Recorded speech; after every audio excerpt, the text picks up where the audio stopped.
ಇವತ್ತು ದೇಶದ ಬೆನ್ನೆಲುಬು ರೈತ ಅಂತ ಹೇಳ್ತಾ ಇದ್ದಾರೆ. ಯುವ ರೈತ ಇವತ್ತು ಹೆಚ್ಚಿನ ಮಟ್ಟದಲ್ಲಿ ಯುವ ರೈತರು ಇವತ್ತು ವ್ಯವಸಾಯಕ್ಕೆ ಬರ್ತಾ ಇಲ್ಲ.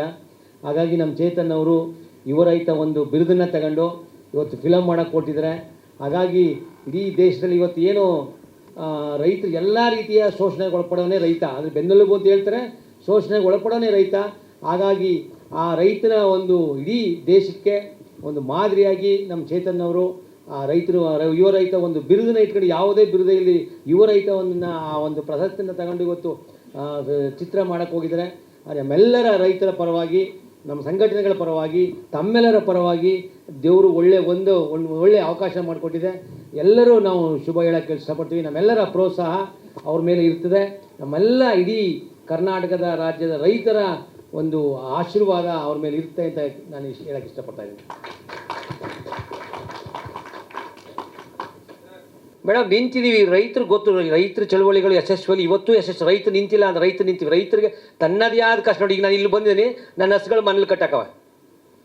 ನಮ್ಮ ರೈತರ ಪರಿಸ್ಥಿತಿ ಹೆಂಗಿದೆ, ನಾನು ಇವತ್ತು ಬೆಂಗಳೂರಿಗೆ ಬಂದು ನಿಮ್ಗಳಿಗೆ ಆ ಕಷ್ಟ ಗೊತ್ತಿಲ್ಲ. ಈಗ ನಮ್ಮ ಹಸುಗಳು, ಈಗ ನಾನೇ ಬಿಡಬೇಕು, ಹಸುಗಳ ಬಿಡೋಕ್ಕಾಗಿಲ್ಲ, ಅಟ್ಲು ಕಟ್ಟಕ್ಕವ.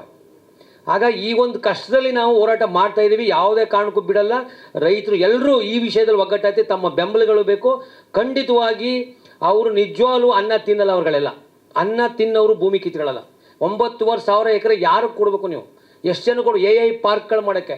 AI ಪಾರ್ಕ್ ಆದರೆ ಏನಾಗುತ್ತೆ? ನೀರು ಇವತ್ತು ಏನು ಕಾವೇರಿ ಕೊಳ್ಳದಲ್ಲಿದೆ, ಈ ಕಡೆ ಎತ್ತಿನ ಹೊಳೆ ಇರ್ಬೋದು. ಈಗ ಈ ಮೇಕೆದಾಟು ಮಾಡೋದು ಅದೇ ಉದ್ದೇಶಕ್ಕೆ. ಅವರು ಎಲ್ಲವ ನೀರನ್ನೆಲ್ಲ ಆ AI ತಗೋತದೆ.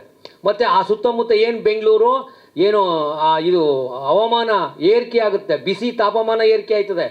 ಇವೆಲ್ಲ ಸುತ್ತಮುತ್ತ ನೀವುಗಳೆಲ್ಲ ಅನುಭವಿಸ್ಬೇಕಾಗುತ್ತೆ. ಹಾಗಾಗಿ ಭೂಮಿಯಲ್ಲಿ ಟೌನ್ಶಿಪ್ ಅಂತ ಹೇಳ್ತಾ ಇದ್ದಾರೆ, ಆದರೆ ಇಂದಿನ ಉದ್ದೇಶಗಳೇ ಬೇರೆ. ಹಾಗಾಗಿ ಇವ್ರು ಹೇಳೋದೊಂದು ಮಾಡೋದೊಂದು. ಹಾಗಾಗಿ ಹೋರಾಟ ಮಾಡ್ತೀವಿ, ಯಾವುದೇ ಕಾರಣಕ್ಕೂ ಬಿಡಲ್ಲ. ಅದು ಎಷ್ಟೇ ನೋಡಿ, ಅಲ್ಲಲ್ಲೇ ರಾಜಕೀಯ, ಅಲ್ಲಿ ಏನಂದ್ರೆ ರಾಜಕೀಯ ತಂದುಬಿಟ್ಟಿದ್ದಾರೆ. ರಾಜಕೀಯ ಬಂದಾಗ ನಾವು ಫೇಲ್ ಆಗ್ತೀವಿ. ನೋಡಿ ದೇವನಹಳ್ಳಿ ಹೋರಾಟ ಸಕ್ಸಸ್ ಆಯಿತು, ಅಲ್ಲಿ ರಾಜಕೀಯ ಬರಲಿಲ್ಲ. ಬಿಡದಲ್ಲಿ ರಾಜಕೀಯ ಬಂದುಬಿಟ್ಟದೆ. ಹಾಗಾಗಿ ಎಲ್ಲಿ ರಾಜಕೀಯ ಬರ್ತದೆ ಅಲ್ಲಿ ಒಂಚೂರು ಸೋಲಾಗುತ್ತೆ. ನಿಜವಾಗೂ ನಾವು ರಾಜಕೀಯ ತರದೇ ನಾವು ನಿಜವಾಗ್ಲೂ ರೈತರು ಹೋರಾಟ ಮಾಡಿದ್ರೆ ಖಂಡಿತವಾಗಿ ಯಶಸ್ವಿ ಸಿಗುತ್ತೆ.